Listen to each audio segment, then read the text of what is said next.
주소서. 기뻐할 수 없는 삶에도 기뻐할 수 있는 용기 주소서. 현실의 희망은 보여도 주를 바라보게 하소서. 오늘 우리에게 주신 하나님의 말씀은 여호수아 10장 11절에서 15절까지 말씀입니다. 그들이 이스라엘 앞에서 도망하여 벳호론의 비탈에서 내려갈 때에 여호와께서 하늘에서 큰 우박덩이를 아세가에 이르기까지 내리심에 그들이 죽었으니 이스라엘 자손의 칼에 죽은 자보다 우박에 죽은 자가 더 많았더라. 여호와께서 아모리 사람을 이스라엘 자손에게 넘겨주시던 날에 여호수아가 여호와께 아뢰어 이스라엘의 목전에서 이르되 태양아 너는 기브온 위에 머무르라. 달아 너도 아얄론 골짜기에서 그리할지어다 하매 태양이 머물고 달이 멈추기를 백성이 그 대적에게 원수를 갚기까지 하였느니라. 야실의 책에 태양이 중천에 머물러서 거의 종일토록 속히 내려가지 아니하였다고 기록되지 아니하였느냐.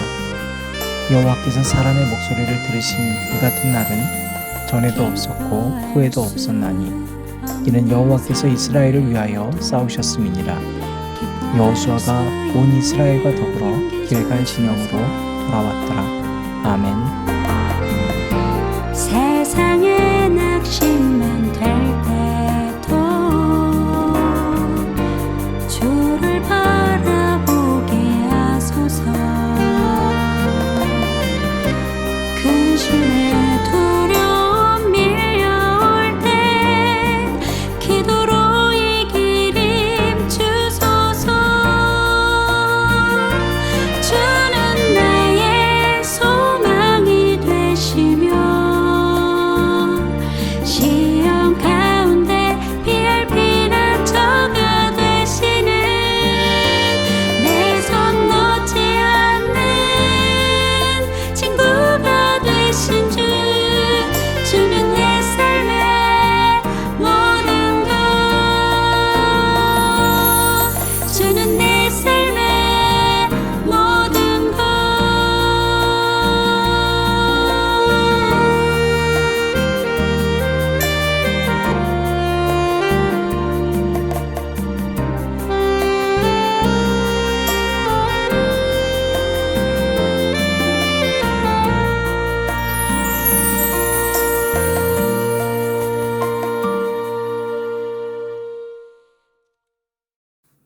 오늘도 우리 주님의 크신 은혜와 사랑이 저와 여러분에게 가득하기를 바랍니다. 오늘 본문 말씀 우리가 읽지 않았지만 3절에서 4절 말씀을 보면 어제서부터 이어나온 그 이후의 이야기가 있습니다. 기드온이 이 기브온 족속이 지금 여호수아의 소문을 듣고 속임수를 써서 결국엔 종이 됐습니다. 여호수아가 이들을 책망할 법도 한데 그들과의 약속을 지켜주고 신실한 모습을 보여요. 자, 그런데 지금 오늘 3절부터 4절 말씀을 보면 예루살렘 왕 아도니세덱이 근처에 있는 모든 도시 왕들을 다 소환을 합니다. 소환한 이유가 뭐냐면 이스라엘을 치자는 것이 아니라 기브온을 치자는 거예요.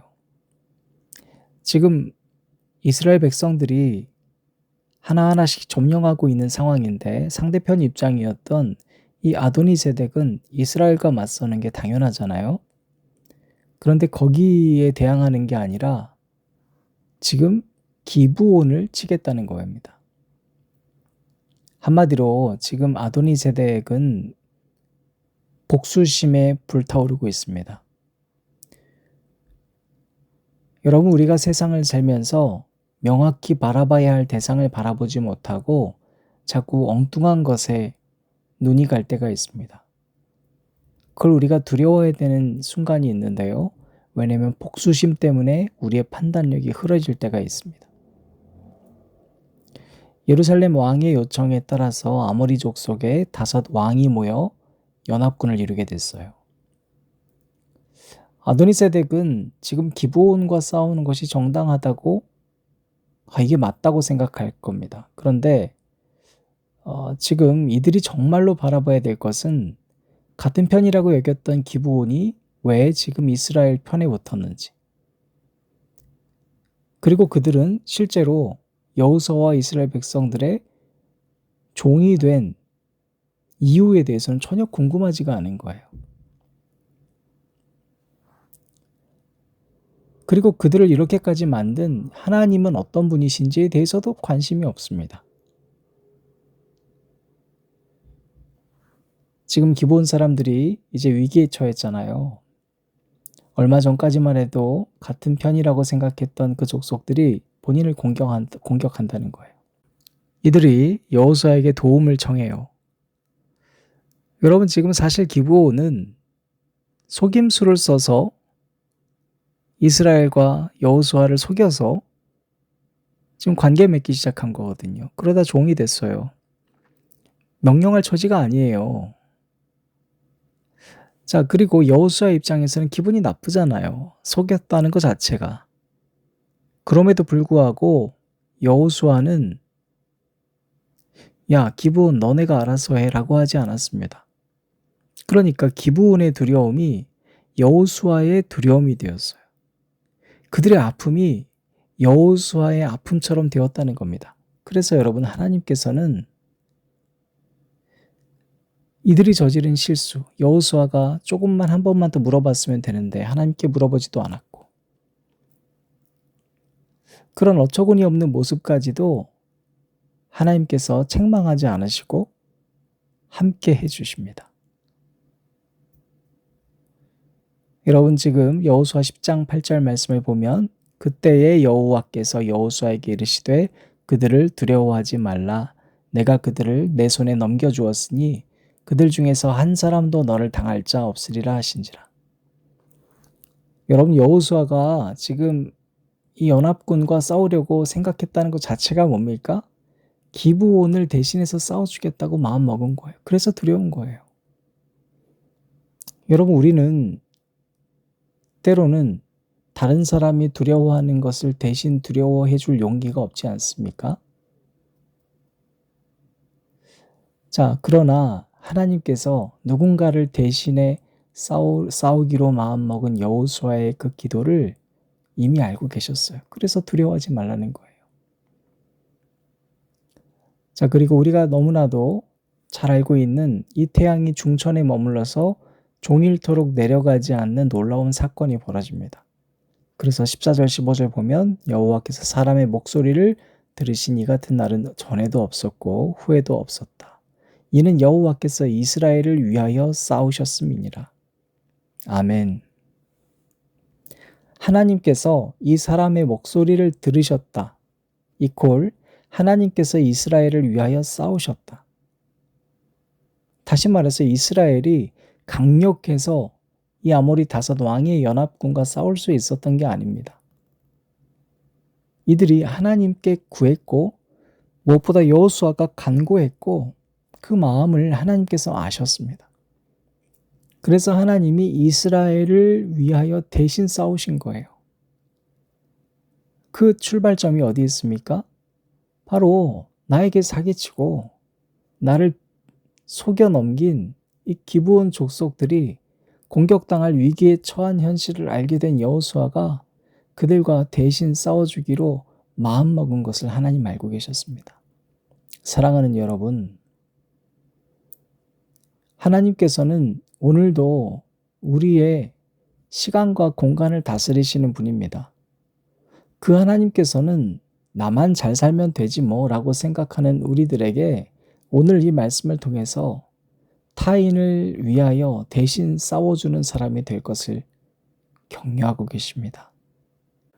오늘도 우리를 위하여 싸우시며 우리 목소리에 귀 기울이시는 우리 하나님 앞에서 이기적인 가치관을 걷어내고 생명의 통로가 되기로 결단한 저와 여러분에게 태양을 멈추게 하시고 시간을 다스리시며 예비된 선물을 가득 채워주실 줄 믿습니다. 하나님 감사합니다. 오늘 주신 말씀 가운데 하나님 기브온이 위기에 처했으나 여호수아는 그들의 두려움을 같이 두려워해 주었습니다. 하나님 그것을 아시고 이스라엘을 위하여 대신 싸워주셨습니다. 하나님 우리가 이 땅의 약자들을 대신하여 싸울 수 있는 그러한 여호수아와 같은 마음 갖게 하여 주옵소서. 예수님 이름으로 기도드립니다. 그냥 아멘. 곁에서 걷자 가까이 걷자 정답 같은 얘기는 접어두고 너의 하루하루가 그분 만나가는 길 난 그냥 내 곁에 있을게.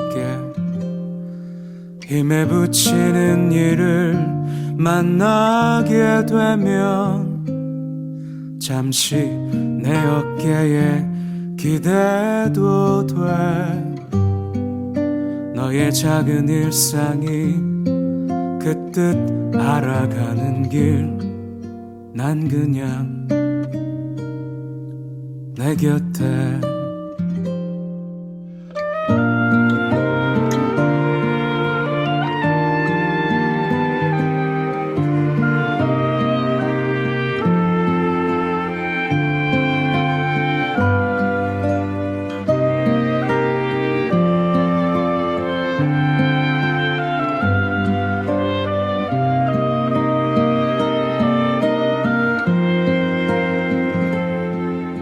저기쯤에서 내가 지치게 되면 그땐 너의 손을 내밀어줘. 우리 사는 이 길이 그분 만날 때까지 내 곁에 서로 곁에 그냥 겉에서 걷자 가까이 걷자 정답 같은 얘기는 접어두고